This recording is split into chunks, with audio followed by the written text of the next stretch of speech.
មកមើលស្ថិតិដ៏ល្អផុតលេខរបស់លោកប៉េបមួយនោះដែលដឹកនាំក្លឹបព្រះខ័នរាជស្វាយរៀងពីរដូវកាលកន្លងមកមុននឹងចាក់ចេញពីក្លឹបព្រះខ័នរាជស្វាយរៀងលោកប៉េបមួយនោះបានបន្សល់នៅកំណត់ត្រានិងស្ថិតិដ៏អស្ចារ្យបំផុតជាច្រើនក្នុងការដឹកនាំពីរដូវកាលជាមួយនឹងក្លឹបព្រះខ័នរាជស្វាយរៀងប៉ុន្តែកាលពីថ្ងៃអង្គារទី20ខែឧសភាលោកប៉េបមួយនោះបានប្រកាសជាផ្លូវការហើយថាលោកនឹងចាក់ចេញពីក្លឹបព្រះខ័នរាជស្វាយរៀងនៅចុងបញ្ចប់រដូវកាល2024-2025នេះ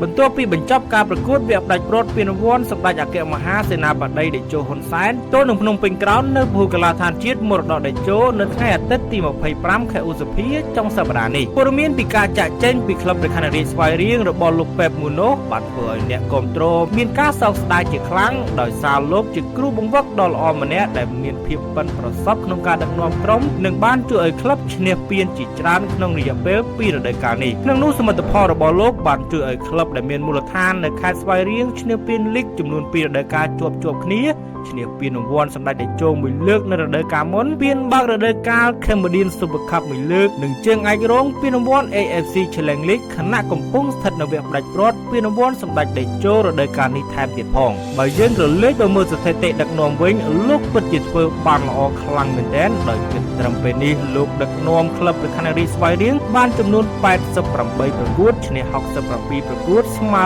8និងចាញ់13ប្រកួតសម្រាប់ការដឹកនាំប្រកួតលីកកំពូលកម្ពុជាពីរដូវកាលពានសម្ដេចតេជោហ៊ុនសែនពីរដូវកាលពាន Cambodian Super Cup ឆ្នាំ2024ពានក្លឹបអាស៊ាន Soft Cup និងពានក្លឹបអាស៊ី AFC Challenge League គួរឲ្យដឹងផងដែរថាលោកប៉េបមួយនោះត្រូវបានព្រះខ័នរាជស្វាយរៀងចុះកងត្រាមកជំនួសតំណែងលោក Corner Nestor កាលពីថ្ងៃទី6ខែឧសភាឆ្នាំ2023